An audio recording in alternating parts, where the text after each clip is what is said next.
Hi, it's Dale Brown, and I'm privileged and thankful to be one of the pastors here at Community Church. I was deeply saddened in the past week or two to learn that Cal Ripken Jr. is suffering from cancer. In my lifetime, he has been one of my great heroes. I've never met him, I don't know him, but I pray for him because I want him and all who struggle with cancer to be well. I got to hear a lot about Cal from a friend of mine who used to play for the Orioles, with whom I went to college, and who married a young lady from Pocomoke, who you might remember as Larry Sheets. When I was little, I wanted to be the shortstop for the Baltimore Orioles, but Cal Ripken was in my way. Now, why do I tell you this? Well, certainly because I want you to pray for Cal Ripken. Certainly I want to remember a time when the Orioles were a really good baseball team. But I want to compare Cal Ripken's streak of 2,131 consecutive games to spiritual growth.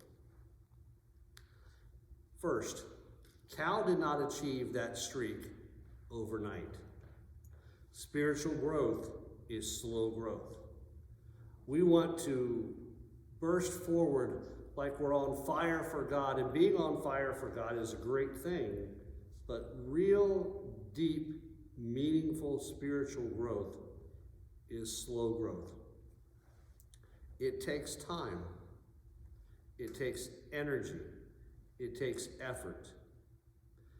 Secondly, Cal Ripken achieved that streak by showing up every day. We'll often make a commitment to God that says something like, God, I'm going to pray every day, or I'll read my Bible, or I'll do this, and we do it for a week, maybe two, but then we kind of fall away, and then we get, oh yeah, I'm supposed to. We do it for a little bit more, and then we kind of fall away, and there's this ebb and flow pattern to our faith. Cal Ripken, to his credit, showed up every day. He was regular, faithful in his practices. We need to be that as well. God doesn't judge us or condemn us when we miss a day or two because of illness or because we're busy, but what God hopes happens is that in our hearts we miss him, and we pick up that practice again as soon and quickly as we can. Cal Ripken went through all kinds of injuries and pains and aches when he kept this streak going. And our lives are a lot like that, aren't they? There are times that we are as high as possible because life is so good. And there are other times we kind of feel down in the dumps because it's not nearly as good as it was previously. But he just kept going. He endured all of the injuries, all of the pain, because he wanted to be a part of the team. He wanted to win. He wanted to be on that field. Spiritual growth is slow growth. It requires us to be regular, to be faithful, to attend to it, to pay attention to God, even when there's lots of distractions. And it invites us to be there with regularity regardless. Good times, bad times, and every day in the middle. Spiritual growth requires that faithfulness, that attending to God, that paying attention, that regularity. I often think of this streak and its meaning for spiritual growth, and there are lots of other things we could add in reference to Psalm 1.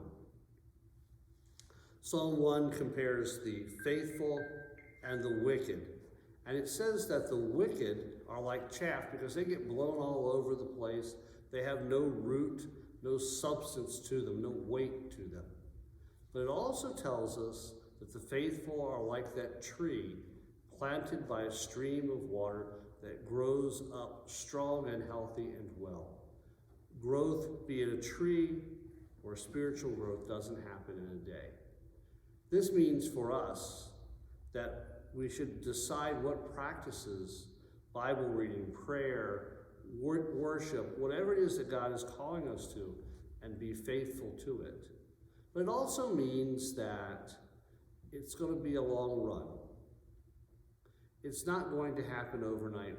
We're not going to see the character change that we desire that fast. But it will come because God is faithful.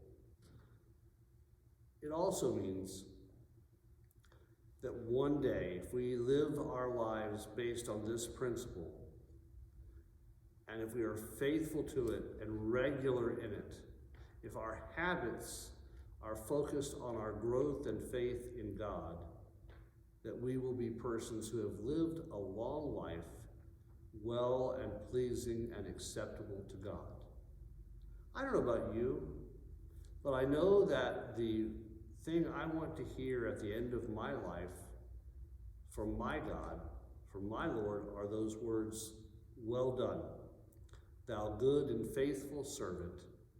Enter into the rest prepared for you from the very foundation of the world." It won't take place if I do something for 5 minutes here or 10 minutes there, or maybe even a week somewhere in my life. But it might happen through God's grace and power if with a regular, faithful practice. Like Cal Ripken on that 2,131 game streak. I dedicate and commit to showing up, to being a part of God's team. God bless you.